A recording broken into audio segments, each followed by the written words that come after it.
Good evening, everybody, and welcome to this meeting of the City of York Council Housing and Community Safety Policy and Scrutiny Committee. This is our second meeting, our second public meeting since meetings restarted, unusually on a Friday evening, but we wanted to get this meeting in order to have a discussion prior to an executive discussion next week about one of our agenda items. I will start with declarations of interest. So can I ask any members if they have any interest to declare? Okay, I'm not seeing any indications. We've received apologies for absence from Councillor Margaret Wells, and Councillor George Norman is substituting, so welcome Councillor Norman, who will in time be joining this committee as a permanent member. So I'd like to thank Councillor Wells for her contribution to this committee over the past couple of years. I think it's important that we note that, and welcome to Councillor Norman. Okay, we've got the minutes of the 2nd of November meeting. So if we just turn to those, first of all, are there any matters of accuracy in the minutes? Councillor Pavlovic. Just spotted one small spelling mistake, Chair. Yep. Agenda item 4, first paragraph, even with challenges such as the closer of the court, it should be closure.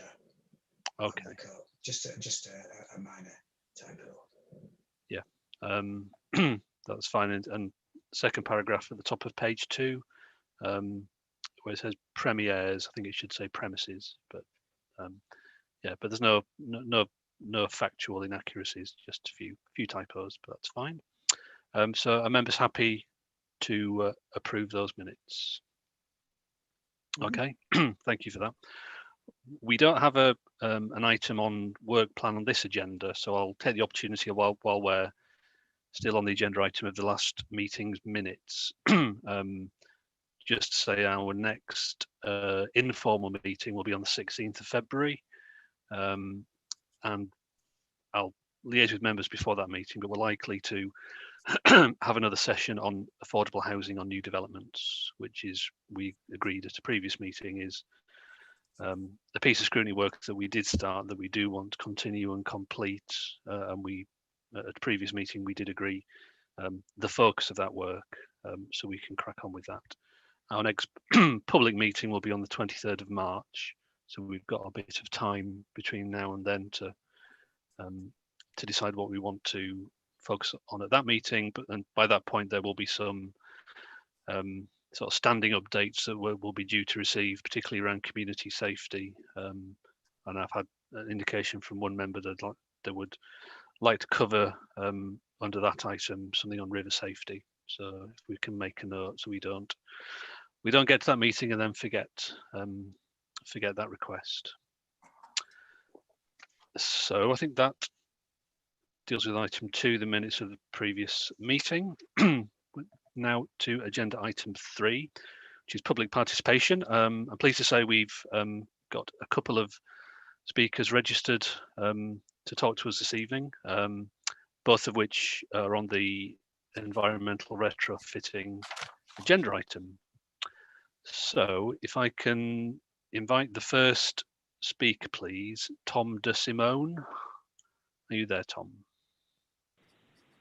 Hello. Hello, Tom. Welcome. Hello, can you hear me? So I can you hear us? Yeah, thanks. Yeah, excellent. Welcome, Tom. You've got 3 minutes to speak to us. So if you start in your own time, if you're getting near to your 3-minute mark, I'll give you a prompt. But over to you. Okay, thanks. So hi, I'm Tom from York Community Energy. We're a local volunteer-run organisation focusing on community-owned renewable energy and helping York residents insulate their homes to reduce their heating emissions. I want to talk to you today about item 5 on the agenda, which is the Council Housing Energy Retrofit Programme. First of all, I'd like to commend the Council for taking their climate emergency declaration seriously and going ahead with this programme. tackling emissions and fuel poverty at the same time really is a win-win. It's investing in a better future for us and our children, and also making sure that the poorest in society don't get left behind. So two very laudable aims. Retrofitting homes is not a very mainstream thing to do at the moment, but support is growing, including from central government. And we've seen that with the recent Green Homes Grant, for example. So it's clear that this is only going to get bigger. So investing now is absolutely the right thing to do, and it will reap dividends in the future. In terms of the decision to make tonight between the three options for implementing the programme, I would say that option 3 looks the strongest, investing financially in the local supply chain, but also investing in skills by giving people real-world experience of retrofit, which is something that they can then build on. And it also means that they can pass on that knowledge to others. I'd also like to remind the Council that this is just the beginning. As it says in the supplementary report for the retrofit programme, the vast majority of York's 85,000 homes will need retrofitting to stand a chance of meeting our 2030 net zero target. So I hope there'll be many more initiatives like this to follow, and I hope the Council will bear in mind the need to work with smaller businesses in York for 2 reasons. One, because we need to spread the skills and knowledge far and wide to create a thriving supply chain. And 2, because some of the people with the most retrofit experience locally will belong to small companies. And these are companies who might not have the accreditation needed to work with the council. So I think it would be in the council's interest to make the contractor system as accessible as possible for these kind of firms to apply to do the work. And I'm glad to see that this has been acknowledged to an extent in the report. And I do hope that the council will keep it in mind, not just for this project, but for future ones as well. Because there really is an opportunity here to create green jobs and strengthen the economy, which we already know is going to need all the help it can get post-COVID. So the question really is, why wouldn't we do it? Thank you very much. Okay, thank you very much, Tom, and thank you for your comments, which we'll take into account when we come to discuss that agenda item. So you can leave the call now, but obviously you can continue to watch the meeting on the live webcast. So thank you very much. Okay, thank you. Okay, our second speaker is Ivana Jakubkova. Ivana, are you there? Hello? Hello, yes, Ivana, can you hear us? Yes, I'm here. Yes, excellent. Thank you. That's great. So you have 3 minutes, and again, you'll be speaking on the environmental retrofitting agenda item. So over to you. Yes, I will probably echo quite a bit of what Tom was saying, but yes, so I'm Sustainability Officer at NICS, York Centre for Nature and Green Living, and I'm very pleased to see that the Council is seriously looking at retrofitting its housing stock, and not just because of the obvious environmental benefits of reducing carbon emissions in the city. The human cost of inaction is just as serious, and the cost of doing retrofit badly actually carries both environmental and human price tag. So I want to strongly encourage you to choose option 3 from those presented to you. Please take a long view and don't be tempted to go for quantity over quality. Just like the UK's, most of York's housing is inadequate when it comes to providing a good shelter from the elements that doesn't cost the earth, keeps us comfortable in both cold and hot weather, which is increasingly going to be likely, and is resilient to the impacts of climate change. We really need a massive change in ambition, speed and scale. There isn't enough leadership on the national level, so we need cities like York to step up. We need retrofitting to become a normal and affordable thing to do, rather than something that only enthusiasts with a decent amount of money or those with good council landlords can undertake. Unfortunately, retrofitting can also be quite easily done wrongly if contractors don't have the right skills or are forced to do a rush job. So there's a lot of training needed to make sure it is well done. So we really need you to be the leaders. By doing that, you will not only be helping council tenants to get better homes, but by stimulating and helping to train the local insulation sector, you will also be making it easier for private homeowners to find good skilled contractors to work on theirs. Lastly, I want to encourage you to shout about what you're doing. I organise an annual event called York Open Eco Homes, and I would love to feature some case studies of houses that you've improved. Please showcase your good work to inspire others to follow. We really need this to happen, and it's only by taking the lead that you will be helping to do that. So thank you. Thank you, Ivana, and for your comments, which we'll take into account when we come to discuss that agenda item. So again, you're free to leave the call now, but obviously you can carry on watching on the webcast. Thank you. Okay, so that brings us to the end of agenda item 3. We now move on to agenda item 4, which is the update on homeless winter night provision for 2020-21. So if I can invite to the virtual table at this point, Tim Carroll, who's the Council Service Manager for the Housing Options and Support Team, and Dennis Southall, who is the Council's Head of Housing. So welcome to Tim and to Dennis. Thank you for the report. So I'll hand over to you to introduce. Thank you, Chair. Yeah, I'm not going to go through the report in detail. I'll assume that you had the opportunity to have a look at that. I'll just highlight some of the main points, I think. Our approach to homelessness and rough sleeping is a genuine partnership approach, and without our partners we couldn't achieve the success that we do. And what I will say is that the team have worked tirelessly to keep services running and eliminate rough sleeping during some very difficult times over the summer and obviously going on into the winter. COVID in particular meant that we had to respond very quickly, and we utilised some of the our own accommodation and some of the unused hotel accommodation that was available with a pop-up partnership with some of those hotel firms, and we managed to get everybody in safely, certainly everybody you wanted to be. We have not the need for the hotel accommodation at present.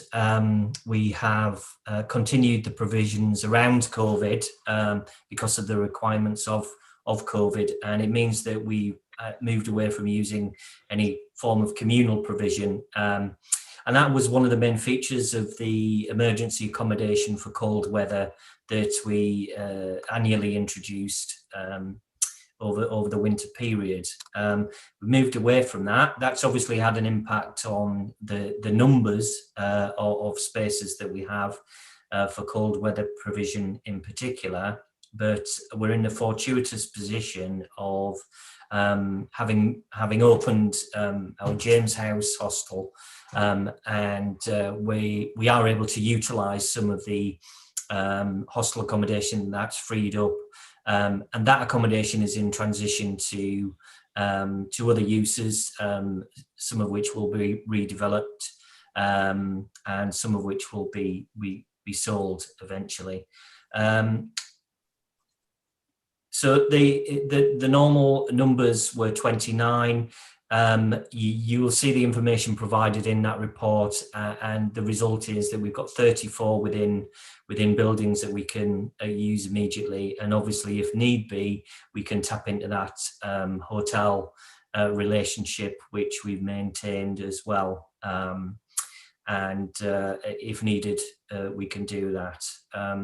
Just to highlight the official rough sleeping figure, that is down to 3 this year, as verified by government, and down from 7 last year, and I think from memory a high of 19 about 3 years ago.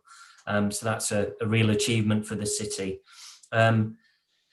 The funding is also highlighted within the report, as well as the sort of larger sums of money we've recently had, the princely sum of £6,400 towards winter provision, which we'll obviously make use of to make that as suitable as possible. And the posts that we use, the Rough Sleeper Initiative money, are also highlighted in the report as well. And we can talk about that. Times are challenging. They continue to be challenging, and the report highlights some of those challenges, as well as COVID and the continued impact of that. Obviously, the economic impact going forward will be something that we'll be keeping a very close eye on and responding to, as well as any immediate cold weather events over the next few months.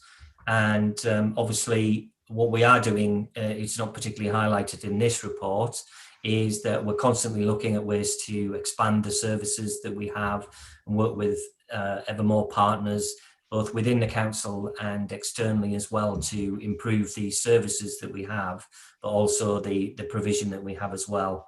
And that's active and ongoing. I'll stop at that point if that's okay, Chair, and we're more than happy to take any questions that people will have. Yeah. Thank you, Dennis, for that, and thank you to you and and Tim and your colleagues for all you've done about over the past 10, 11 months. I think hopefully you'll get the chance to have a bit of a break at some point, but as we enter the busiest time of the year. But no, well, thank you on behalf of members for all that you have done and continue to do. Okay, I'll open it up to members to ask questions. So it's usual routine. If you raise your blue hand if you want to ask a question, raise your physical hand if you'd like to ask a follow-up question in response. Councillor Baker. Hi, thanks, Chair. So, I mean, this probably is a basic question, but in number 15, where you have the table of priority need acceptances, I think it's probably a symptom of the fact I don't actually understand what that means by an acceptance. How come the numbers in that first table are just a very small amount? I think for this year it was 47 people that was priority need acceptances, but then the following table has got the 700 and odd of the total data for why certain people have lost their last settled home. So I don't understand the difference between which groups of people we're talking about. Sorry, I'm just scrolling down to look at. So it was page 8 and 9 of the published report. So those are the priority need acceptances. Yeah. So that's as of November this year, and then as scroll down into the. So these are reasons that people have presented. So they may have been prevented from homelessness. We may have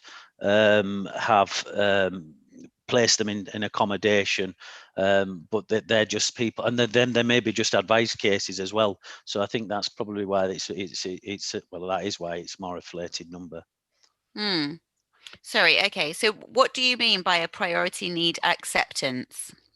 A priority need acceptance is where we have a duty to house someone. So the next table, I think it's been edited down a little bit, is just people that have presented to us during the year, and the reason for their loss of last settled accommodation is because of this. Right. So it may be that they're going to lose accommodation as well as have lost accommodation.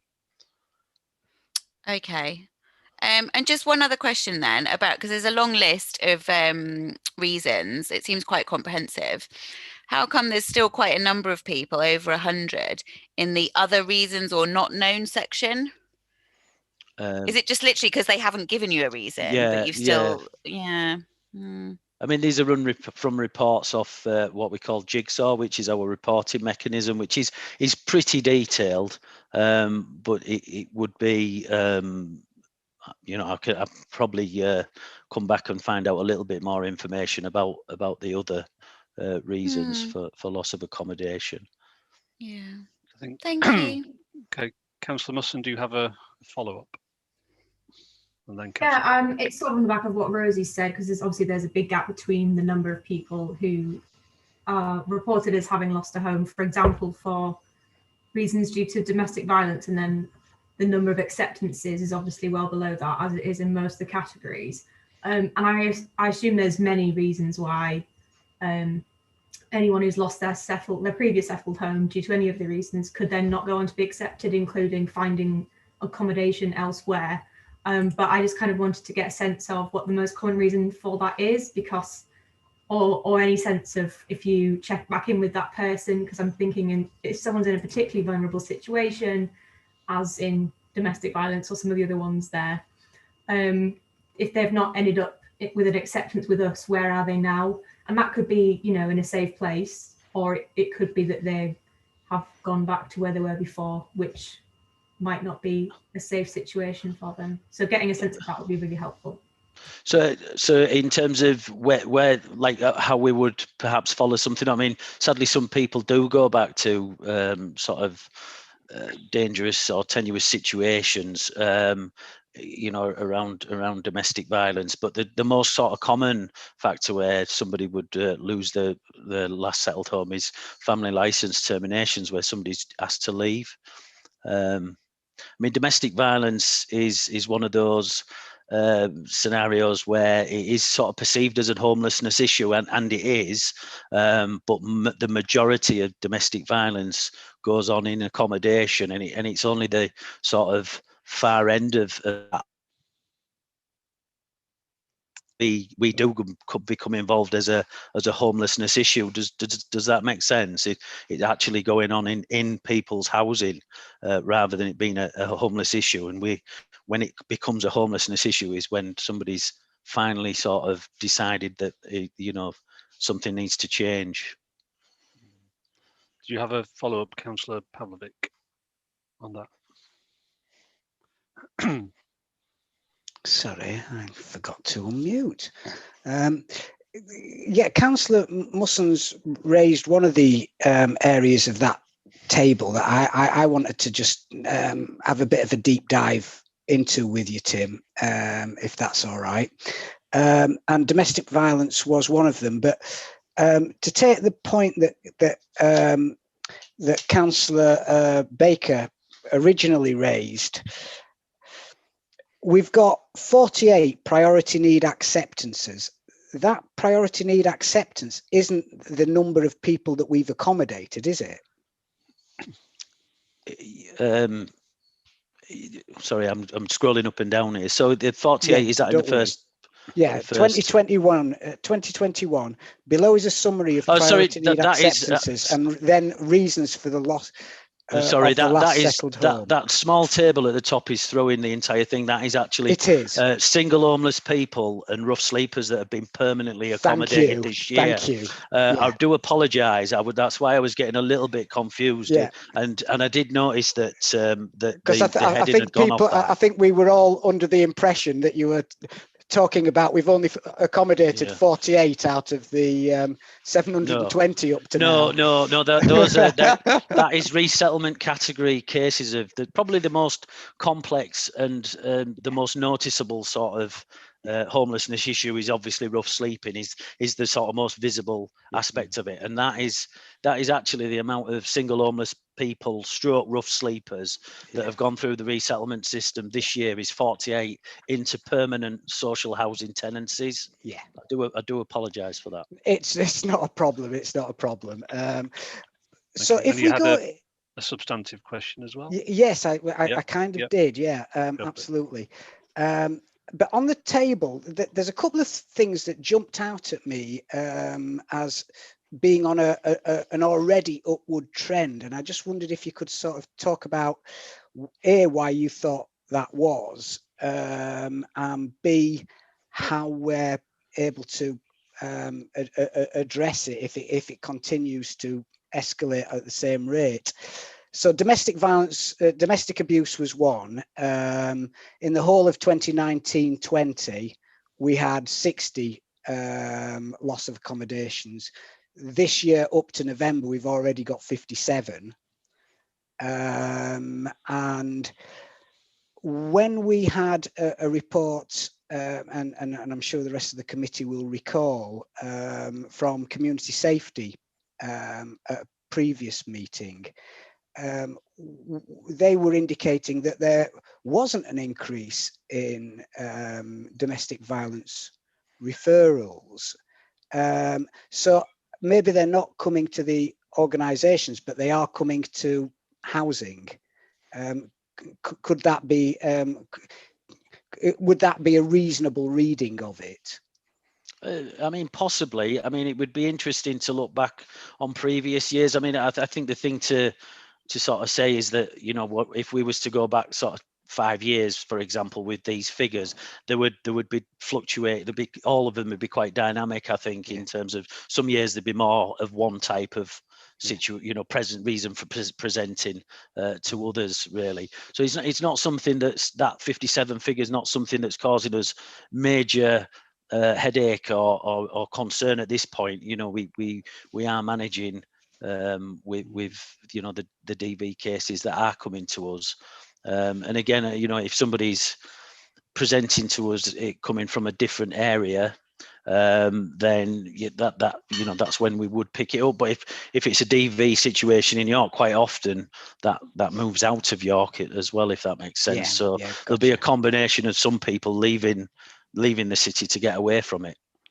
And the other one that I just wanted to flag up from the chart is the one that, as you know, I think we've talked about at length, and certainly I have in this committee. Left institution with no accommodation available.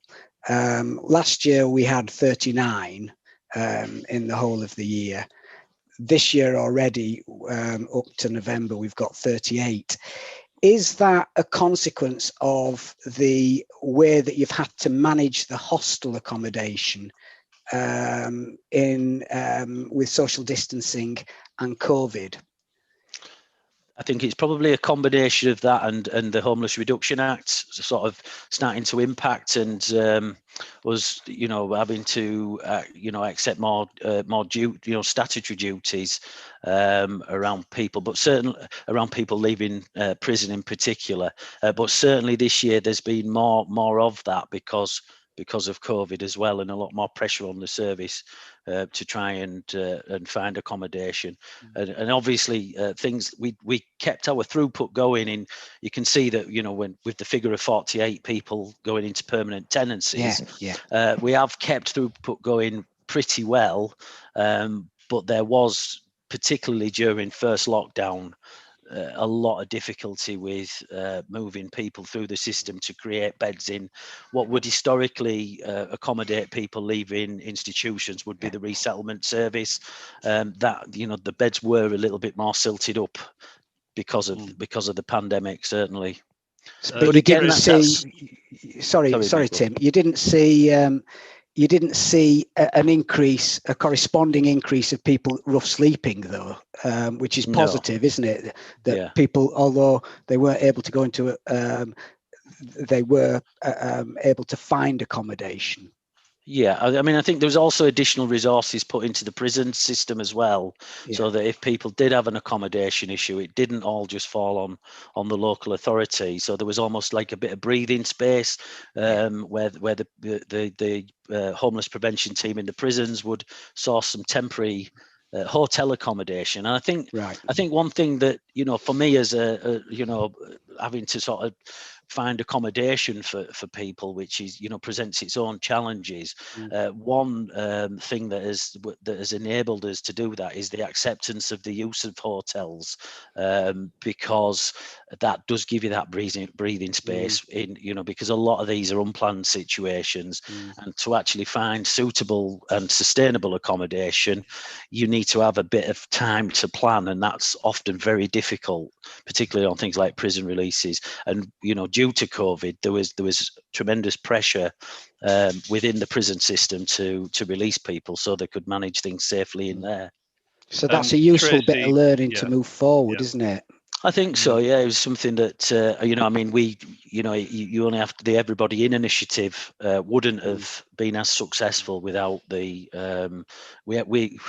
It was a bit of it was a bonus for us as a homeless service that the hotels.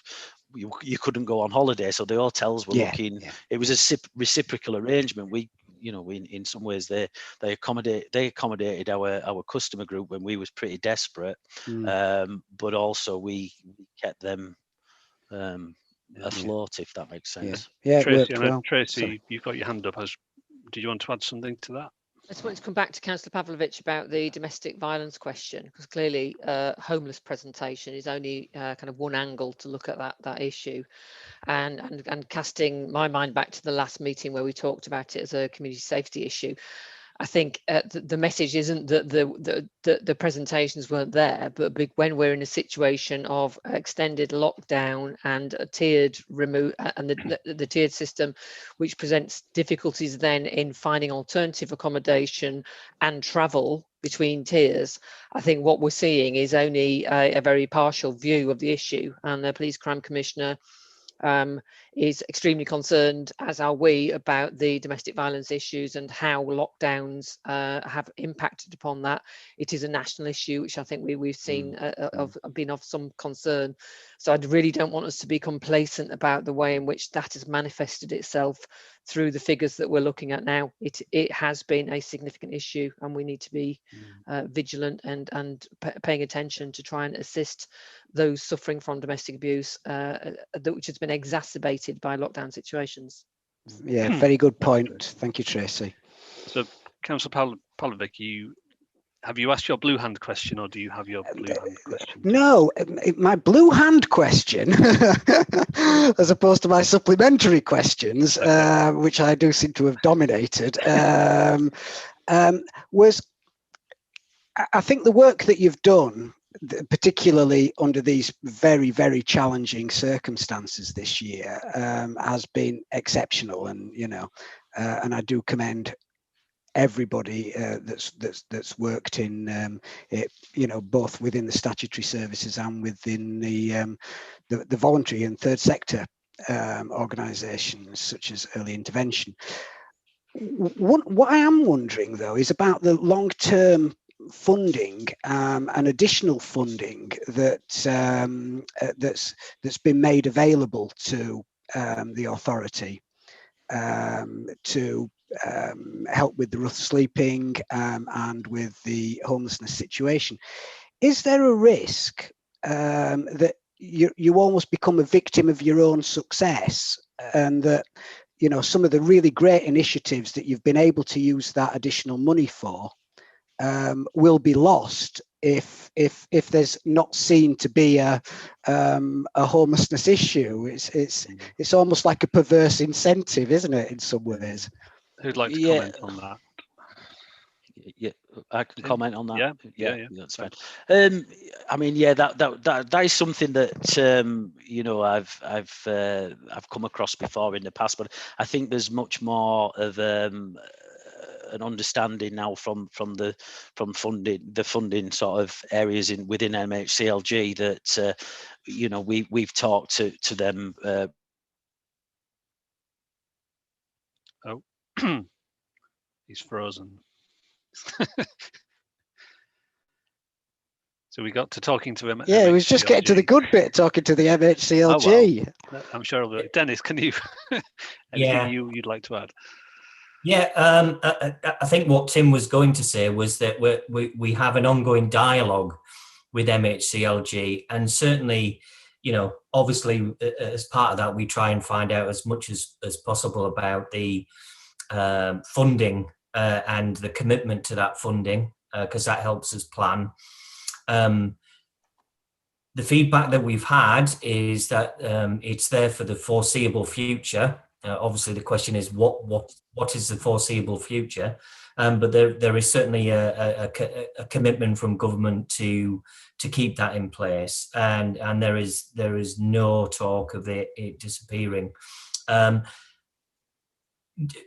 With regard to the ongoing conversations, I think certainly those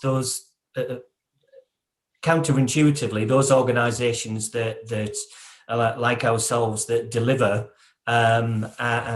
tend to be looked on favourably and attract those funds. But obviously, one of the things that government look for is for best practice to be shared as well, so that other areas can pick up on some of the approaches or initiatives that work, and we look to other places as well for initiatives, and vice versa. We've helped other areas out as well with advice and some hints and tips on how to. Every area is different. It has its own challenges, of course, but through the conversations, there are some more tranches of money coming to support the continuance of the Everybody In initiative. So it's about keeping the people that did come in, who generally were the more entrenched rough sleepers. We've had one tranche of money which we weren't successful with. As is ever the case, the timescales were very short in putting that bid together. It was a good bid in my eyes. It didn't fit quite what the government were looking for. And through the conversations that we're having with MHCLG, we're tailoring future bids and it will be a very different type of bid that we make, but we're gearing up to that as well. So hopefully we will have some more funding if we're successful in that round of bids. But there's certainly no indication at present that the RSI funding that we've got will diminish, and I'm hoping that is the case. It's announced annually, of course, which obviously is quite short term for planning services, but we're confident that will be there in the foreseeable future, as we've been told. Thank you, Dennis.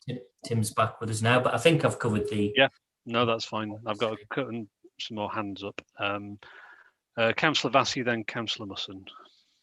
Thank you, Chair. Yes, my first question relates to those tables, and I think I know the answer, but I just want to make sure, and it occurs to me that there may also be members of the public who might need advice on this. The two columns, on the left 2019, 2020, on the right 2020, 21. Am I right in understanding that the right-hand column starts being measured in April and actually represents 8 months? Yes. Is that correct? Yes, that's correct, yeah. Because that helps to understand the flow and everything. Good. I just wanted to tidy that. And then the other point is on another part of the report, well, the earlier part in the report about rough sleepers. We heard on this topic earlier in the year, and you've covered the fact that the number of rough sleepers has dropped over the past couple of years. And I just want to get a sense of how that relates to COVID and whether it does or it doesn't, because at previous meetings, we've had it explained to us by various people who've come to the committee that York has acted in a way as a kind of magnet for a certain type of person who has come to York, and various organisations and the councils and the Salvation Army have sometimes struggled because they have people who are not York residents but have come to York.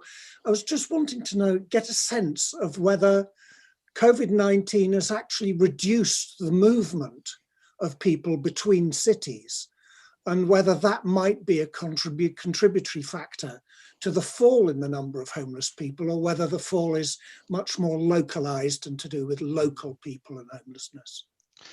I think certainly during the first lockdown, because the city centres were shut, there was less people sort of coming into the city to utilise there was no nighttime economy to sort of take advantage of, and certainly the shopping was some of our city centre activity actually moved out towards sort of Morrison's and that kind of thing. But now it's returning.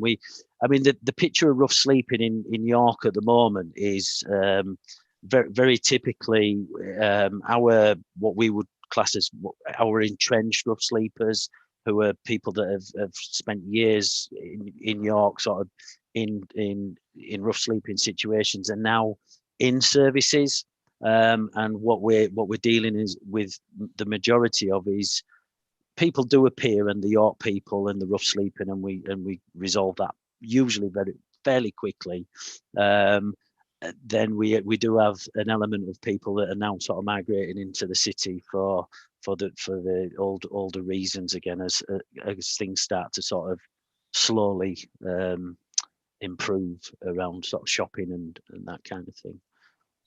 Okay, thanks, Tim. Councillor Musson.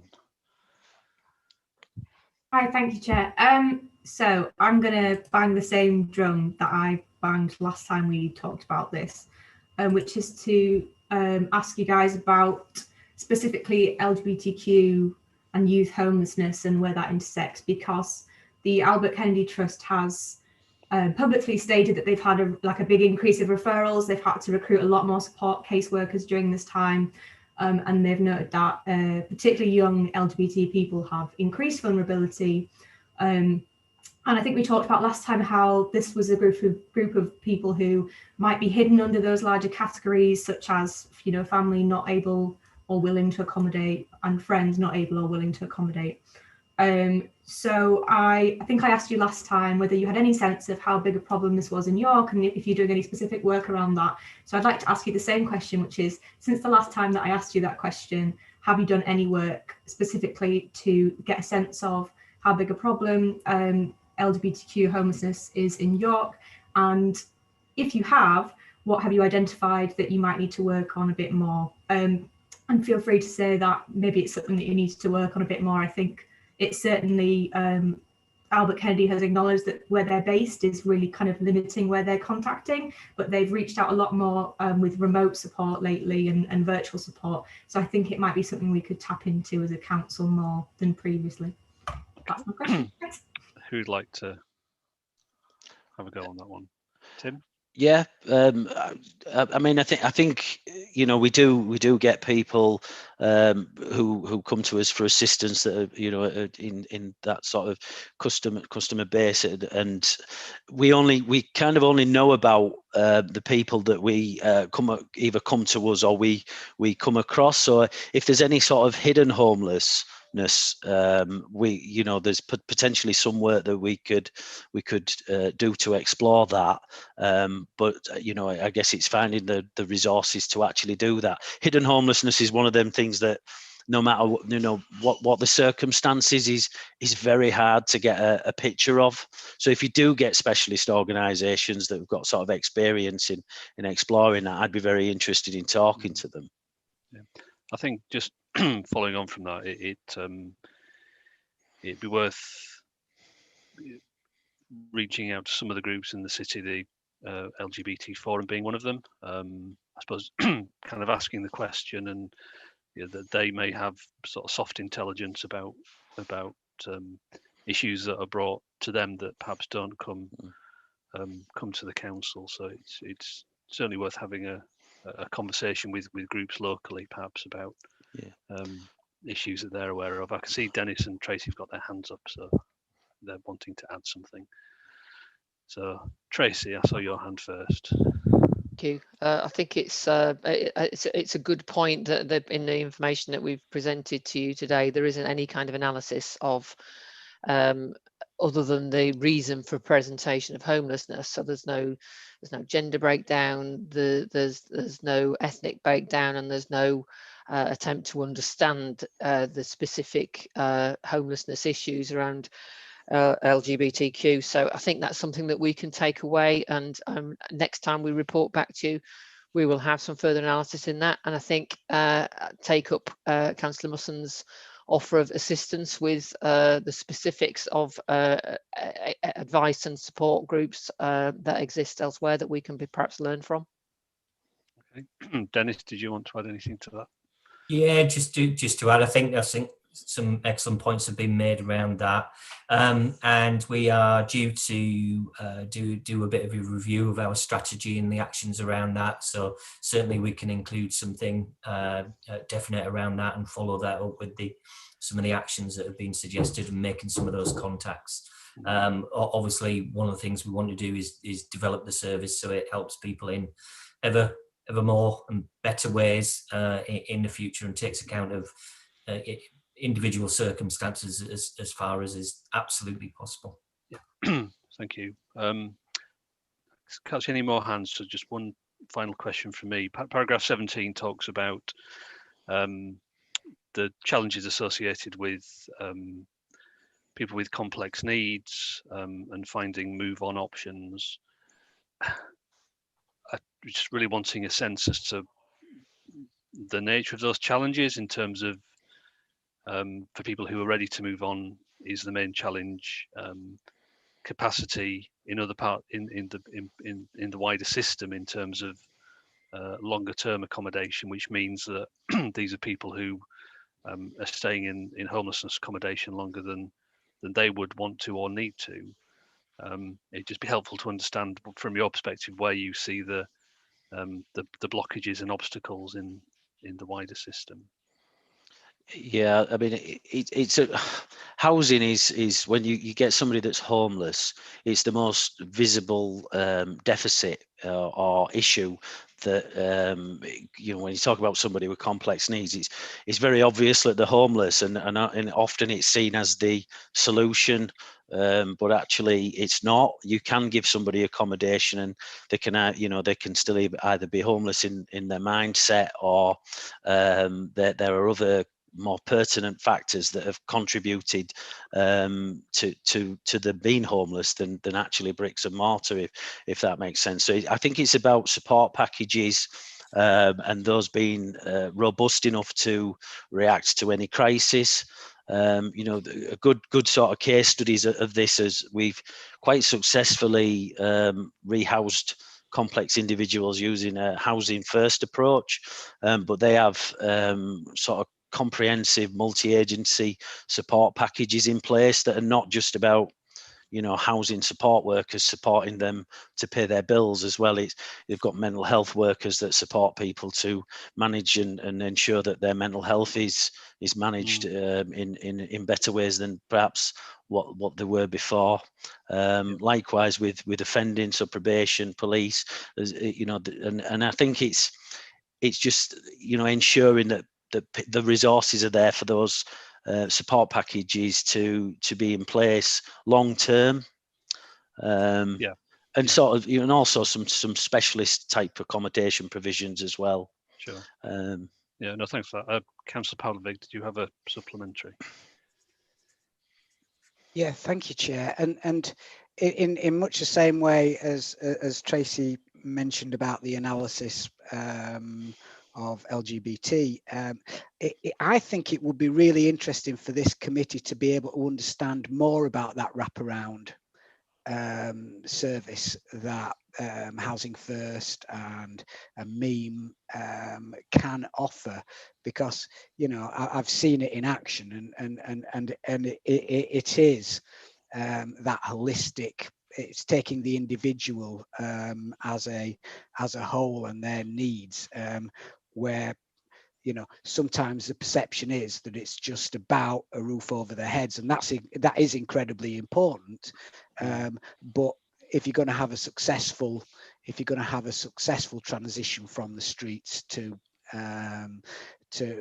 maintaining a tenancy, there's a lot more work that goes in, and I think this committee and certainly the public will be very interested to know how that actually works in practice. Mm-hmm. Yeah, I don't know if Tracy, if you want to respond to that. Yeah, I think it's what Tim just pointed out. There's a really important point, that if someone's presenting as homeless, then their homelessness is just one of many problems often. And for us to just solve one part of that doesn't solve the rest of the issues. And I think that the next episode, the next evolution of our approach here is to work in a much more kind of holistic way with our colleagues in adult social care and in health services and the mental health services, to be able to do to look at the possibility of having a multi-agency front door, where when you get a presentation of homelessness, then you also consider at that same time what the other presentations are telling you. I don't think that's resolved, and I think some of the strains that COVID has put on the whole system have highlighted the fact that the relationship, particularly between mental health services and homelessness, is a really strong one, and that we've got further multi-agency work to do to be able to join the dots on all of those issues. It's certainly something that we want to pick up as part of the new restructure of the organisation in terms of the people place split. Homelessness and housing, I think, kind of sit very, very solidly at the intersection between people and place, and it's really important that we keep that kind of strategic cross-organisation, cross-council working on those issues. So we're looking forward Michael and I are looking forward to working with Tim on and Den on expanding that and making sure that we create further links and that we've got a more holistic approach. Okay. Thank you to that and for everyone's contribution. So we're asked to note the information and make any recommendations. So I think we've noted the information. We've an offer's been made which officers have accepted to have some conversations around what connections can be made with organisations advocating for, particularly for younger LGBTQ people. So it's important that we note that so that can be acted on, and I suppose helping the committee get a better understanding of the meme and housing first work that, as Councillor Pavlovic indicated, there's an awful lot of good work going on, and I know I've got a partial knowledge about it, and I think it would be good to know more about it and to recognise the successes that are being had. Have you got follow-up points you want to make, Councillor Baker, then Councillor Vassie? Yeah, thank you. Sorry, my video's just knocked off again. Okay. It's totally involuntary. Yeah, no, it's just a point of information that on Tuesday, the Human Rights and Equalities Board, Tuesday next week, is having an update on its homelessness focus work, which is about housing first, just purely for information for the rest of the committee and the public. Okay. The university are doing a housing first report for us, so we are keeping a focus on that at that board as well. Great, that's good to know. Councillor Vassie. Yes, thank you, Chair. Just simply to add to the list you've just given of outside bodies, it occurs to me that to ask whether we're in touch with the York Racial Equality Network to help better understand that community's needs as well. So it was just another contact. No, that's great. Councillor Pavlovic. And Chair, just from this committee's perspective, you know, what Tracy has just said, I think sounds incredibly interesting. And as those discussions develop, if we could get a report as to how homelessness and housing services is going to change, develop and evolve, I think that would be a really positive thing for us and for the public to understand more about. So, you know, if we could at some time in the future, after those after the reorganisation's taken place, it would be good if we could have a further report. Yeah, no, I'm happy to be guided by by sort of Tracy, and when sort of thinking is sufficiently formed to be in a position to come back and have that conversation, that'd be helpful. So we'll make a note of that. Okay, thank you everyone. Thank you to Dennis and Tim in particular for giving up your Friday evening. So thank you for your contribution. So we shall move on to agenda item 5, which is Council Housing Energy Retrofit Programme. So I'll invite to the table at this point Michael Jones, who's the Assistant Director for Housing and Community Safety. I think we've got Sean Gibbons, who is the Council's Head of Carbon Reduction. So by all means, join us, Sean. And Councillor Denise Craghill, who's the Executive Member. So you can join us as well to boost our numbers. So we received a brief covering note when the papers for this meeting were published. We then received a more substantial report, which is going to a meeting of the Council's Executive next week, which sets out the options under consideration and the recommended option. So this is our opportunity for pre-decision scrutiny. The executive have asked that this comes to us for our views, our comments. So I'll ask Michael to introduce this item, and then we'll we'll have a discussion and see where that leads us in terms of if there are any particular issues or observations or comments that we want to feed back to executive. So hand over to you, Michael. Thank you, Chair. I've just prepared a fairly simple PowerPoint presentation just to help me talk through the report, because I'm aware it's not a simple issue. It's quite complex, and the report that you see is very much a collaborative effort. I'd particularly like to thank Sean for his valuable input in terms of helping us get this report ready. So just for a bit of context, this report is following on from a previous budget approval of £2 million to invest in retrofitting our council housing stock. So I've broken down my presentation into 4 key areas. Firstly, why do we need to undertake retrofit?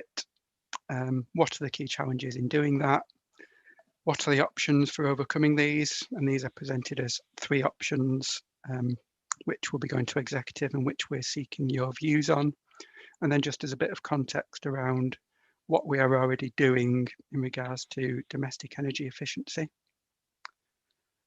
So the why bit, 2 aspects to it: the climate emergency and the impact on residents.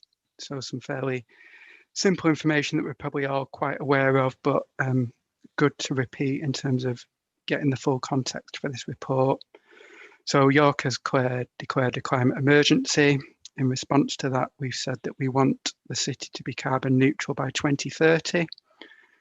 One of the big challenges in that is domestic emissions. So around about 1/3 of the city's carbon emissions come from our housing stock. Most of the homes that we'll be living in 2030 and 2050 are already built. So clearly a big challenge there in terms of existing stock and what we're going to do about that in order to bring it to the standard that we need it to. In terms of our council housing, around 1/3 of it is rated as EPC D to F. Current and future government guidance is talking about EPC C as being a good standard and will potentially be the minimum standard that we need to achieve in the future.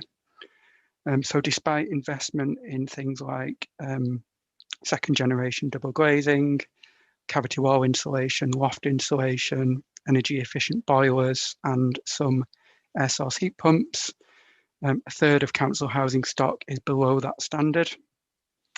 And the situation is actually slightly worse in the homeowner and private rented sector, with even higher percentage of homes not meeting the EPCC standard.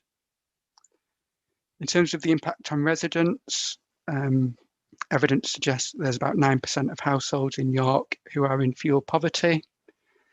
Nationally, fuel poverty contributes to 10% of winter deaths. There's growing evidence around the health inequalities of fuel poverty, people living in houses which are cold or damp or drafty, worsening educational performance in children and young people, contributing to absence from work, adding to people's complex health issues. So big challenges around tackling it. First one being financial. So the report in front of you estimates that it would cost about £37 million to bring all of that EPC D to F council housing stock up to a C standard. There's a significant supply chain issue. So it's not mainstream to do complex retrofit in the region. There aren't lots of organisations out there that can do it. There's lots of demand for those services because it's clearly not just York that are tackling this issue. It's a regional and national challenge. We've done lots of the simple retrofit works, as I outlined before, like cavity wall insulation, So what we need now is bespoke solutions to some complex housing archetypes. That requires a specific skill set, and there's not a big supply of that skill set in the city or in the region. And then the final challenge I've identified is we're operating in a very fast-moving central government agenda. So there's a £3.8 billion social housing decarbonisation fund announced, and bits and pieces of that have come forward this year, but we're expecting lots more funding opportunities to come forward next year and in future years, but there's not clarity at the moment on exactly what the criteria will be for that, how it's going to be spent, how it's going to be dished out. So there's a real challenge in terms of positioning ourselves so that we can respond quickly to those challenges and those opportunities. So the paper in front of you presents 3 options for what we do next. The first option is that we take some more time to think. We don't invest any money immediately in undertaking retrofit works. I've broken this down into some fairly high-level pros and cons. So the advantages of this would be it give us a very clear strategy for future work. It would allow us to investigate alternative funding models. It seems very unlikely that either the council or central government are going to find the money to do all of this work. So we need to be smart around looking at what other alternatives there are. The downside is we wouldn't be investing and therefore we wouldn't be boosting the supply chain. It doesn't reflect the urgency of the situation. Being carbon neutral in 2030 is only 9 years away, and clearly it's a big challenge that we need to take a step forward quickly and to start to address the issue. The third downside I've identified of this approach is often government grant funding require, or it's certainly a benefit if you can demonstrate a track record of retrofit work. And if we don't have a clear record of delivering retrofit, it may place us at a disadvantage for future funding opportunities.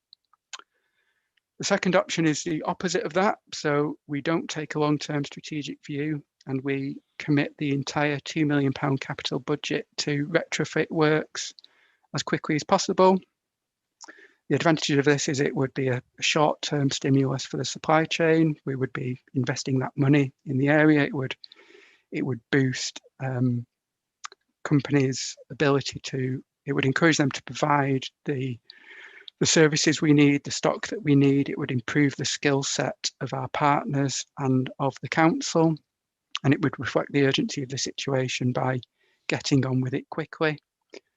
But the downside are kind of the counter to those pros. So whilst it would stimulate the supply chain in the short term, we wouldn't have a long-term strategy behind that, and therefore the impact on the supply chain may not be significant and it wouldn't be lasting. And whilst it would improve the skill set of council and partners, without a capital programme, we wouldn't actually have the programme with it in which to utilise that skill set that we've developed internally and with our partners. And whilst it would reflect the urgency, using £2 million would probably only retrofit around 120 council homes, and then the programme would need other funding which hasn't currently been identified. And by investing all of the money now, it would reduce our ability to get grant funding for opportunities that come forward next year and in future years, because we wouldn't be able to offer a capital contribution to the grant funding. So that's why we are recommending option 3, which is a hybrid approach, where we're trying to balance the urgency of the situation and the need to invest now with plans to develop a long-term strategy. So the advantages of this is it would stimulate the supply chain, both in the short term and the longer term. It will increase our potential to create green jobs as part of the economic recovery post-COVID. It would improve the skill set of the council and partners. It reflects the urgency of the situation by investing £1 million now, and that £1 million would deliver retrofit works to around 60 council homes in 2021. This would demonstrate our ability to deliver retrofit works, which would be a significant advantage when grant funding opportunities come forward next year and in future years. The strategic work would give us a clear strategy, which would allow us to look at other funding models, and it would allow us to learn lessons from the first phase of the retrofit works. Retrofit of this type is new to us. It's not mainstream. Some of it will go well, some of it will be challenging, and we will need to learn lessons so that when we invest the next phase of money, we can do it in a smarter way. So the downside that I've identified is by doing a hybrid approach, it means that we wouldn't be investing the full £2 million straight away, and therefore in 2021, it may mean that we deliver less retrofit than option 2, which was to invest all of the money straight away. And then just for some context, I thought it was worth talking about what else we're doing around the domestic energy efficiency challenge. Energy efficiency also already forms part of our kind of day-to-day maintenance works. We install and maintain energy efficient boilers. We've been installing some ground source heat pumps and air source heat pumps. We have been insulating cavities and lofts, and any opportunities we see for expanding that is part of our kind of day-to-day work. We've successfully received money from the Local Government Association under the Housing Advisors Programme. So what we're doing is we're utilising the connections we've got through the Housing Delivery Programme from our Passive House consultants, and we are building a training and upskilling programme which will be available to York College and to local building contractors, and that will allow them to upskill in areas of sustainable design and construction. As part of the first phase of works, the £1 million investment, we've got in principle support from the West Yorkshire Combined Authority. And what that support would look like is they would provide the skill and the expertise that would enable us to make smart decisions about which homes we should invest in and what sort of retrofit works we should undertake. We've submitted a local authority delivery funding application under phase 1 of that programme, and that, if we're successful, will give us money which we will be able to give to homeowners as grant in order for them to be able to undertake insulation for rooms in the roof.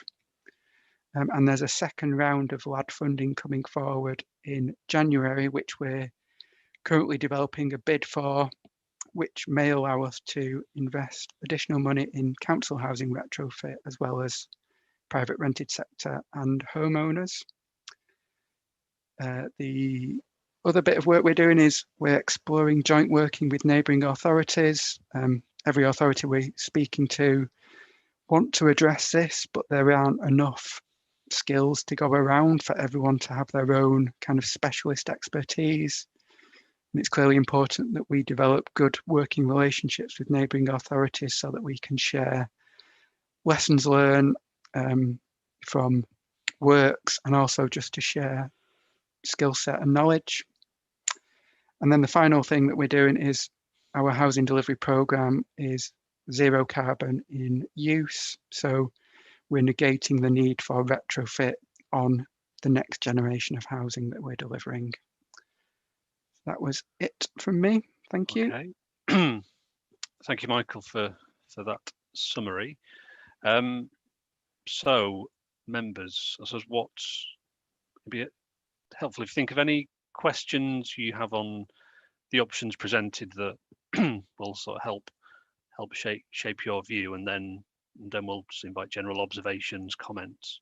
I'll start with a quick question, if I may, to Michael. So am I right in thinking that under option 1, which would be do nothing but think about it, would we lose the opportunity to tap into the West Yorkshire Combined Authority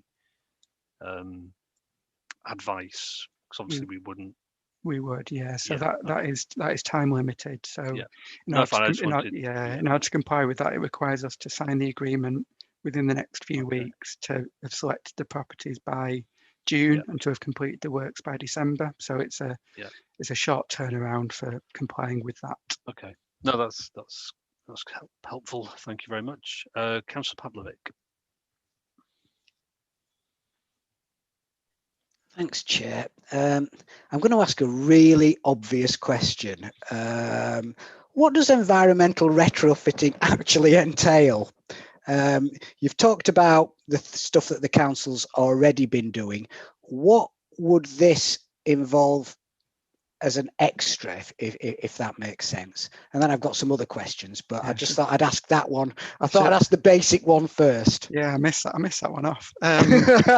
So yes, apologies. I should have covered that. Can't see the wood for the trees sometimes. So it's things like internal insulation, external insulation, and insulation in properties that don't, so that's kind of properties that don't have a cavity. So we've got lots of homes that don't have a cavity, and we also have homes that have been constructed in a non-traditional way. So some steel framed housing. So it requires more invasive, more bespoke works to those properties. Does that answer the question? Yeah, it does. Yeah, thank you. I know it sounded like a really stupid, obvious question, but I'm not sure that everybody really understands what environmental retrofitting actually means. Okay. So, do you want to put another question? Yes, if that's so. If that's okay. Then I'll move on. Yeah. I thought there was some very interesting elements to this. Can I ask you about the skill development within the existing contractor groups? One of the things that I think particularly small businesses have when they try to bid for contracts with the council is the complexity, and they often feel that they lose out to the bigger suppliers. How are we going to be able to reach out to those niche operators that might be able to upskill and upscale really quickly?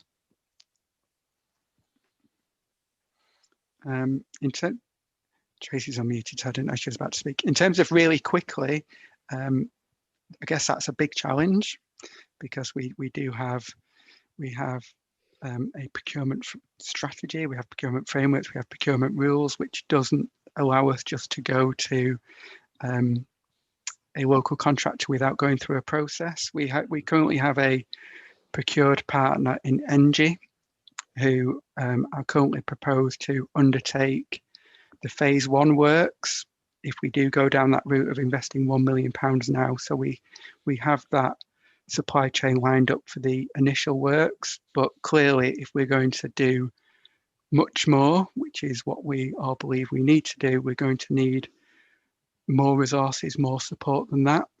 I'll defer the question to Tracy, perhaps, in terms of our routes to achieving that. Yeah, I mean, it's a key element of our skills strategy development, because in some ways, the fact that there is an established supply chain for this area means that we have some opportunities to be able to build it ourselves. At the first phase, we need to crack on with and get on with to be able to kind of qualify for the West Yorkshire funding and to make some difference and learn our lessons. But it also gives us that year when we're doing that work to be able to work with local skills training providers, build that into our kind of key strategies to be able to develop the right skills and get the SME market lined up to become experts in this, and actually kind of get a bit of a lead on the game, really. So it's not going to be easy, and that's why we think this hybrid opportunity is the best, because it gives you that chance to build up ahead of the second phase of it. So we've actually got our SMEs in the city with the opportunity to have gone through that kind of skills training and accreditation process and stand a better chance in the market, which is still going to be competitive in a year's time. There's still going to be more demand than there is skills. So it buys us a bit of time. I think the challenge is going to be about getting the skills uplift provided and accredited by our skills providers, because at the moment there is not the kind of accredited course and people to train people in those skills either. because this is an evolving world. I don't know whether Sean wants to come in on that, because you'll have had more experience from your work in London about how that supply chain at work has been successful. Yeah, can do, Tracy. And I think the biggest thing for supply chain, particularly small contractors and suppliers, that we can do for them is give them that long-term confidence. And that's what we're trying to do with this strategic approach to our program, because training staff, recruiting staff, switching your area of expertise in a challenging supply chain like building retrofit can't be done quickly, and no small contractor is going to do that under the promise of 150 building retrofits coming online in the next 2 years. So we need to give them that long-term confidence that will allow them to make those changes that are necessary. Okay, thank you for that. Councillor Vassie, you had your hand up and it's disappeared. Had your question already been asked?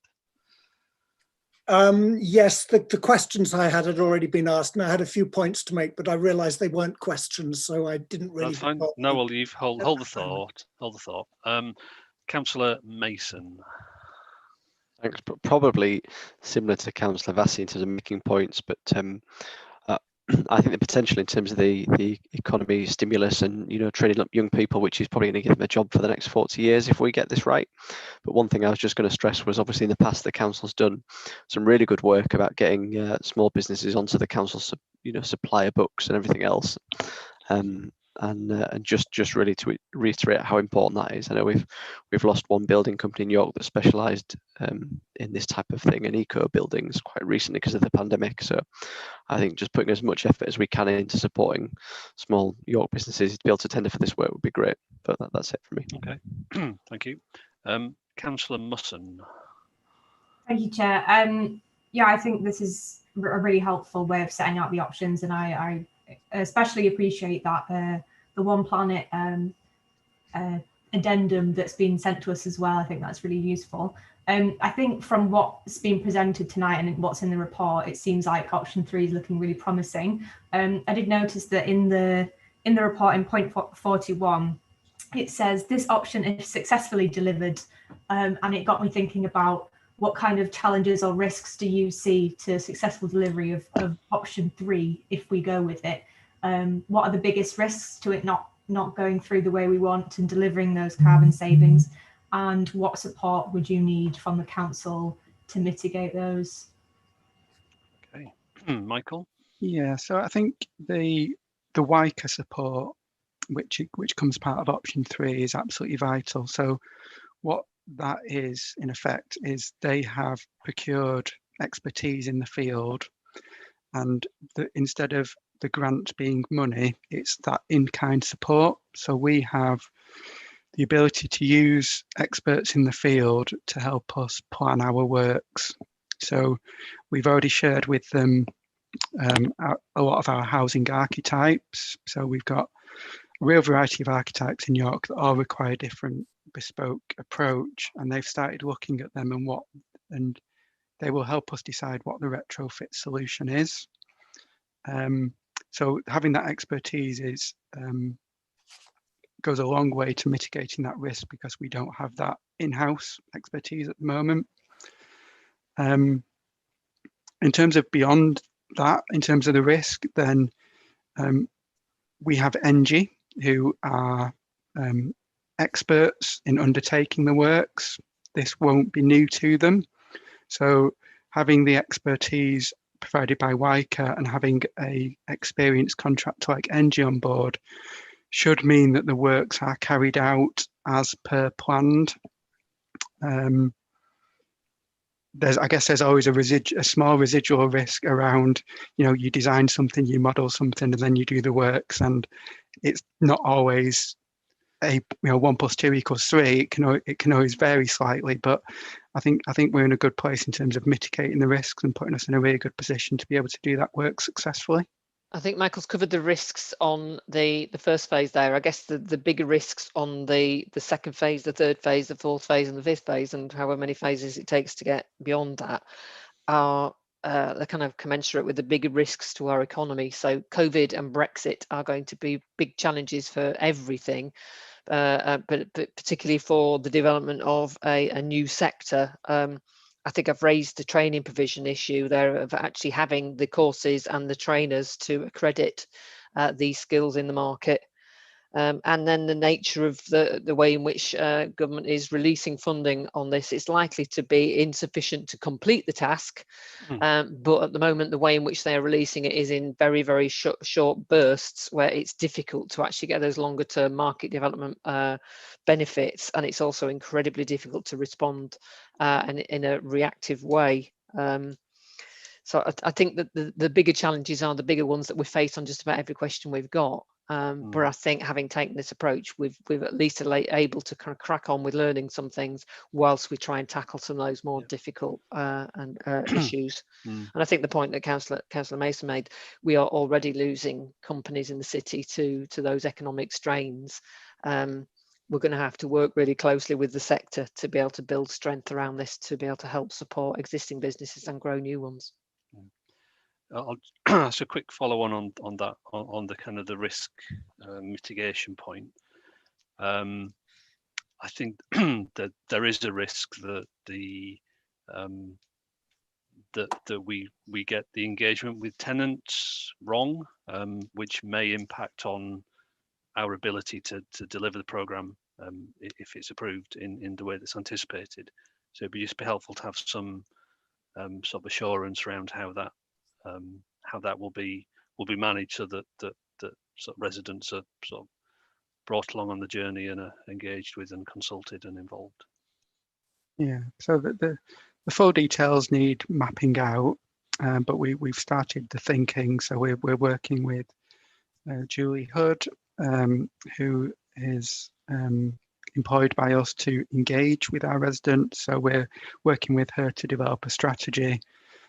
Clearly, there's going to be a lot of information that we're going to need to provide and share with our residents to kind of take them on the journey with us, and explain that the benefits, the long-term benefits, outweigh the short-term disruption which some of these works will bring. We clearly need to understand what the works will be so that we can explain what the implications would be. But I think in terms of this first phase, it's very much going to be people coming forward who want to be part of it. It's not going to be done to them. So I don't think there's an issue in that respect. You know, we're kind of looking for some early adopters who want to be part of it and want to be part of the learning to help us take this forward in the future. I mean, the selection of which properties and which archetypes we're going to target will be partly a technical analysis of the bang for your bucks in carbon reduction terms and the challenges that we need to explore.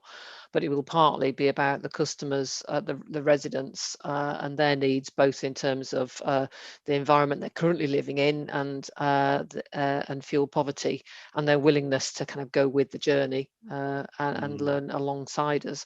We do need to establish effective project resources to be able to take this forward. It's a significant programme of work with a lot of complexity to it, and therefore one of our first tasks will be resource up to be able to deliver it. Yeah, I agree. A follow-up from Councillor Pavlovic, and then I'll bring Councillor Norman in. Councillor Pavlovic. Thank you, Chair. Yes, that was interesting, because it was the question. It was one of the questions I was going to ask. Would it, given that you've identified the house types which are least energy efficient and are within the D2F EPC rating, would it not make sense to target an area, a geographic area, and do a big campaign in that area as part of a wider urban regeneration scheme, for example? Who'd like to pick that up? I think it comes back to the point I just made, that in terms of the criteria for selecting which properties, the £1 million budget is very limited in terms of being able to achieve that geographically specific objective. And it may be that then we only learn lessons about one particular archetype because that's the kind of house that there is in that area. And it may also not deliver us the best bang for our buck. So we've got to do that work with West Yorkshire to Combined Authority to be able to identify the most appropriate process. But I don't think we're there yet. Okay. Thank you. Councillor Norman. Yeah, I've got two quite unrelated questions, if that's right. Okay. So, I'll ask the first one first, which I guess kind of leads on from Councillor Musson's point. With option 3 and this hybrid model, obviously you've essentially got two central planks, if that's the right word, of delivery of things to be delivered. And I kind of get what the criteria for success would be with the planning side of it. But it would be really useful, I think, to be clear on how you would measure success in the practical delivery of housing. What would a successful delivery of this retrofit look like, I guess? And John, just pose your second question, and then we can it's very different area, but I can do if you would like. I was also just briefly going to say that the you touched on like very low standards in the private rented sector for energy efficiency. Do you think, what sort of measure or thought has been put into trying to address that at this stage, if any? I'll tackle the private rented sector a bit first, because that's probably the easiest one. So there's leave the other one to me then. Yeah. So there's been a government consultation that we responded to last week, and within that there is a proposition that all houses in the private rented sector will be required to have an EPC certificate of C or higher by 2028. And all new ones that are coming on board to have an EPCC rating by 2025. So the government legislative position will certainly move that forward. And it adds into everything that Tracy was saying about needing to make sure that as a city we're ready, so that, as people that own these houses want to invest in retrofitting their homes, they have the people that can do it for them. And Tracy seemed to volunteer for the more difficult one, so I'll hand over to Tracy about what success looks like. I must stop doing that. I think for me, success on the first phase would look like something where we were delivering measurable carbon savings and measurable improvements to residents and tenants' lived experience in their homes, either that but through healthier places to live, or with reducing fuel poverty. On the bigger stage, it would be about having identified models of investment that would enable us to expand our programme, but also to be able to flow that through into private sector rented accommodation and private sector homeowners accommodation. And I think it would give us that greater clarity on how to focus our future investment and how to build that programme so it started to tackle the bigger challenges. So it would be kind of a multifaceted form of success, that we'd learned our lessons and we knew how we were going to apply them. Thank you. Councillor Vassie. Thank you, Chair. Yes, I've got two questions. The first one relates to training the businesses as well as the craftspeople in these trades. And I was wondering what we have done to date, or what plans we have to up the skills of the businesses as well as the technicians. And I asked that question because 4 years ago, as I think I've told the committee on a previous occasion, I went through the whole process of becoming a fully qualified electrician. And having got every single qualification in the book, went to a string of York businesses and asked them if I could work with them for a few months, and was told by all of them, no, you can't do anything apart from become an apprentice on 50 quid a week. And it seems to me, if you really want to up the skills base, which I think we all agree we do, there's a certain amount of work that needs to be done with the people running small businesses. So the first question is, are we doing that kind of work as well as helping college to train more electricians, etc.?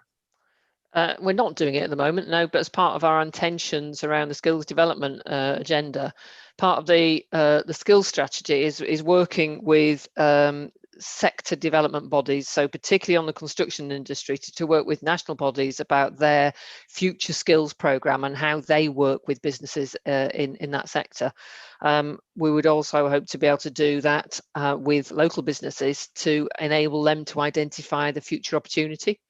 And let's be honest about this: the consequences of failing to respond to this challenge. Because, for instance, if you are a gas boiler servicing engineer, you can see the end of your trade, because that it's becoming quite clear that either through statute or encouragement, the transition away from gas boilers is now starting to happen, and it will happen with gathering speed. So as a skilled tradesperson, you're going to need to switch your skill set into another area.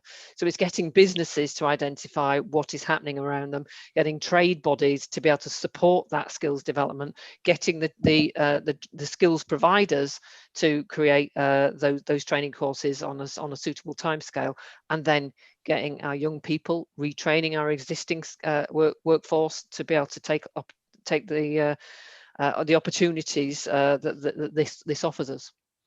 Yeah. To ask your second question. Yes, thank you. Yeah, my second question was whether the council is aware of the Sustainable Hilda project in Malmo in Sweden.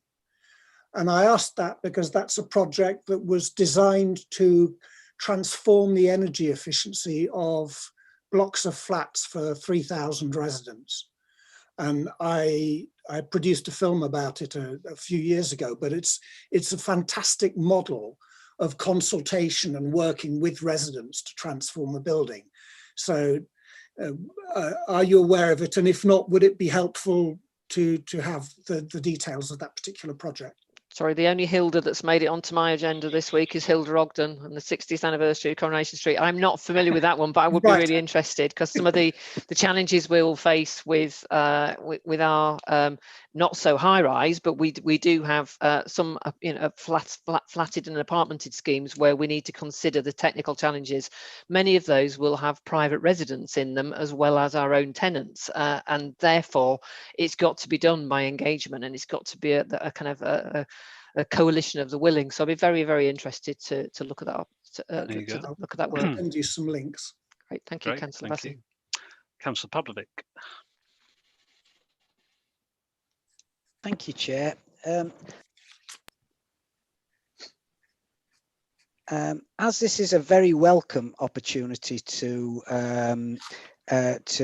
be involved in pre-decision scrutiny, would it be helpful if I just asked a question that you may not be able to answer, but it's one for consideration? Is if we do this scheme and we improve the energy efficiency of dwellings within the council housing stock, it may potentially increase the numbers of right to buys of those properties, which then kind of defeats the object that it moves out of council stock and into the potentially private rented sector. Is there a way of being able to reclaim or to put a condition in any sales that are made within 3 years of the work being completed, that that we can at least reclaim our costs on top of the purchase price? Good question. I don't know the answer to that one. Sean's nodding, so I propose that we bring Sean in. Go on, Sean. I think we did look at that. We have considered that, Councillor Pavlovic, and there is a response somewhere in my inbox to you. I was frantically trying to locate it, but I can't find it in time. But we do have a response to that. I'm sure there was a mechanism that was identified. I thought it might have been a bit. I didn't think you'd have the answer now, but it was just one for us as a committee to consider, making as a recommendation when it goes to exec. No, it'd be helpful to have sort of clarity on that. Just a question from me. So under under option 3, the second £1 million would be currently is profiled across a number of years. How fixed is that, or would there be an opportunity in 2 years' time, for example, if the first phase had gone well and suggested that there would be merit in using all of the second phase money, maybe to match fund a bit of the government pot that we're able to secure. So is there flexibility within that second profiling of that second wave of expenditure to respond to opportunities that may come up? The HR is all for HRA funding rather than general funding, and that is funded from revenue from council rents rather than from borrowing for this particular element of it. If we were to reprofile that, then we'd have to reprofile quite a bit of the rest of the HRA business plan. That's not impossible, but it's not a simple matter. So if those opportunities came up, we'd have to look at whether or not that was an effective way of reprofiling our spend. There would be revenue implications that we'd need to accommodate.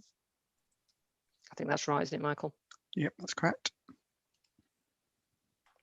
Thank you for that. I'm not seeing any more hands. Are there any more questions or comments or observations that any members would like to make before I'll attempt to sum up? Councillor Vassie, then Councillor Pavlovic.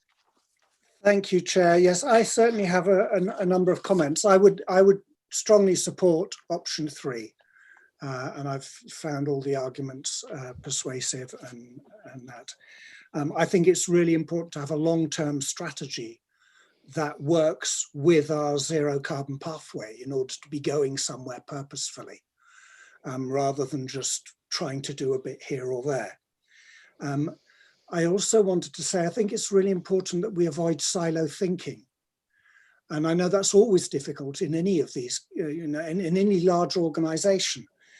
But whilst this is about retrofitting houses, it also fits in a wider context.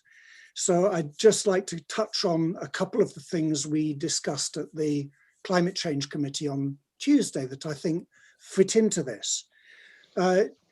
If you're retrofitting a load of houses, plainly you're limited to what energy they're able to draw on. So if we're trying to reduce the carbon footprint of houses, thinking about things like district heating and local energy plans and everything is essentially part of that solution that we're looking for. So for example, back in 2010, I learned that the Allerton Energy from Waste plant potentially could be heating 30,000 homes in York with district heating. That would play a significant contribution to reducing the carbon footprint of housing in York. You could also talk about geothermal energy in the aquifers and North Selby mine, energy and water, and there are lots of things that can feed into what retrofitting takes place and into that broader context of what we're trying to do to improve our housing. So for those reasons, I think long-term strategy and thinking beyond simple housing and looking at the big picture is important. Making sure that a local energy plan is available as GIS data to all planners and all developers so that they can be thinking about this, and so that the City Council has access to that data when looking to retrofit a particular bunch of houses. What are the energy potentials that can inform the choices we make? The other points I'd like to say, I was really impressed with paragraph 25 and the various archetypes of housing. I think it is vital that we pick archetypes that give the biggest punch for our buck, whatever that expression is, so that we're making our first steps on things that are replicable and can deliver lots of housing gain when money's available. And that maybe we could be thinking of doing that in conjunction with other local authorities and really thinking clearly about the archetypes we pick, with a view in the future for joint procurement to reduce the costs of retrofit by doing it with 2 or 3 other local authorities. And I see that also in context of what Dennis Southall said an hour ago. He said, as ever, timescales are short when bids are put together. And that is a continuous problem for us right across the local authority. And that's why the planning is so important. And if we can plan our archetypes and think through already which other local authorities might work with us, then we can think about joint procurement. Then we can be attractive to national government when the 3.8 billion we were talking about starts to get shared out. So those are just a few reasons why, for me, I agree exactly with the point that we need to be getting on with it as well, because demonstrating that we've done it is going to help. But strategy is vital if we're going to deliver a zero carbon pathway for the whole city. So that's sorry, that was very long. That's quite all right. All relevant stuff. Councillor Pavlovic. Thank you, Chair. And as you've invited us into debate, my view is, again, that option 3 is the wisest approach to take. And I was very exercised by the comments of the public participants. And I think they made some incredibly valid points that I'd like to just sort of emphasize or re-emphasize, that this is potentially win-win-win for the city, and more importantly, for its economy and for its people. And we can't forget the people. You know, as much as we have a zero carbon target for 2030, we also have individuals, human beings that are living in fuel poverty, who are living in cold, damp houses. And as Michael said in his presentation, we know that living in cold and damp accommodation has health inequality, has educational impacts, and if we can deliver something that can improve their long-term well-being, it's something that we absolutely, as a city, should be embracing. And the public speakers, I think, really emphasised that. So it also meets the aspirations for community wealth building, to engage with more smaller companies, to bring them into the supply chain, and as I think Tracy and Michael pointed out,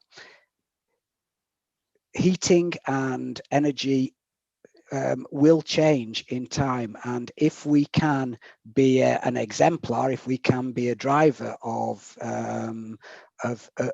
change, then that's something that we should be doing. And I think the longer term strategy, my heart tells me get on with it, do it now.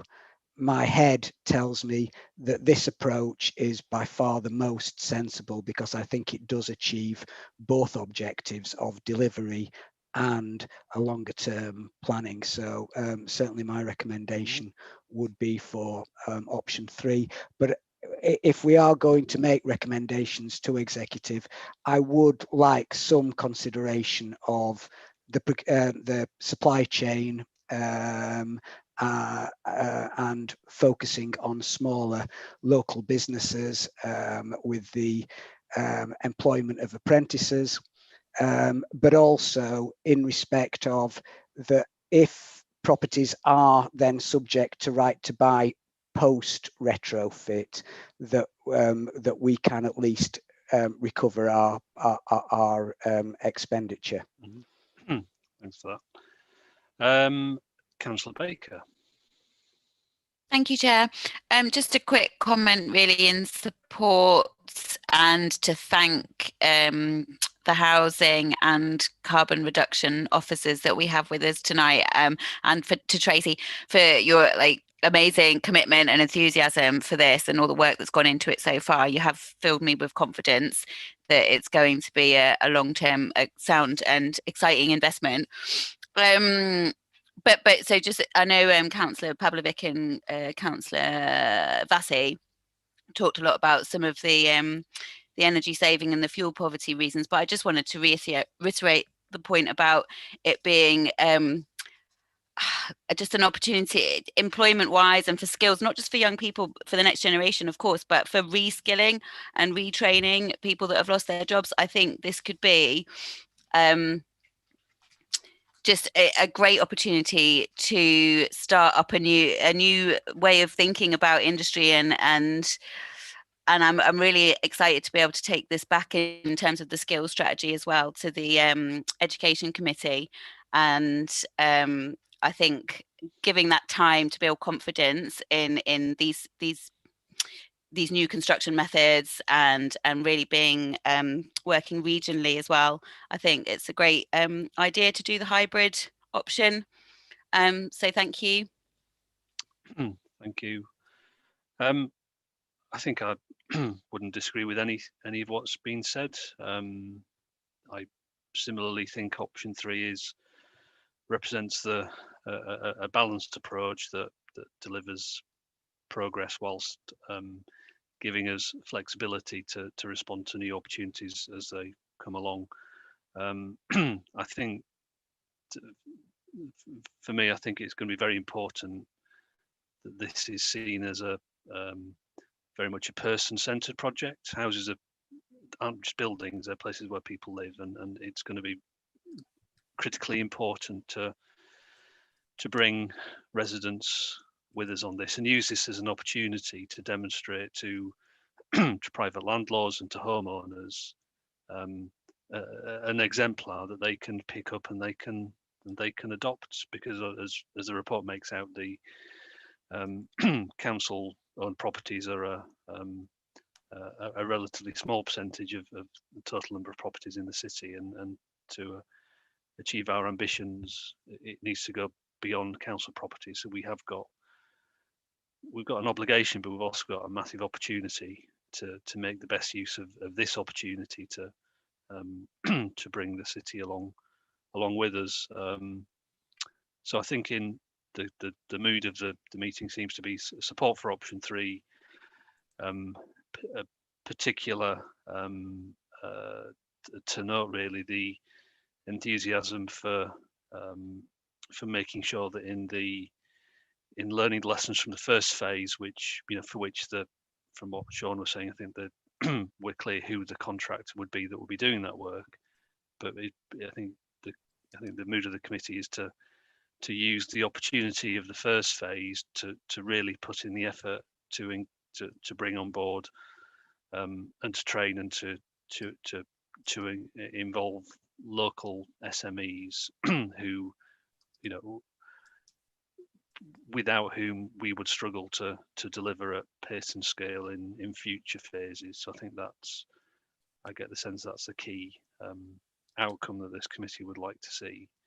And I think going forward, we would be keen to see how this develops, and happy to work with officers and the executive member through this process. Whether it's so, if there are any particular questions that officers want to bring to this committee in terms of sort of aspects of the delivery, obviously not from a technical perspective, although I'm sure Councillor Vassi could offer advice on sort of wiring solutions, but maybe more on the I don't know about that. Well, on the sort of strategic aspects and resident engagement aspects. So I think that those would be my observations. And I thank the committee actually for a really useful and positive engagement on this. It's been it's been very rewarding to have the discussion, both because I think it kind of validates the sense that we're on the same page as each other, but also harnessing your connections through to other forums where this needs to be embedded as well. So the points made about raising it with other agendas, and education and skills being one in particular, really, really important. And I think the reminder that this is a person-centred project is a useful one, and to reflect on the input from the speakers to start off with, that there are two organisations there that we need to stay alongside, because this is something where we all need to be pushing at the same door. So very much welcome your comments. Thank you very much. Okay, so with that, I'll bring agenda item 5 to a close. Agenda item 6 is urgent business. I'm not aware of any urgent business. So I'd like to thank members for their time this evening, and particularly thank officers again for having ruined their Friday nights. And would wish all members a happy weekend and a peaceful and enjoyable Christmas as and when that arrives.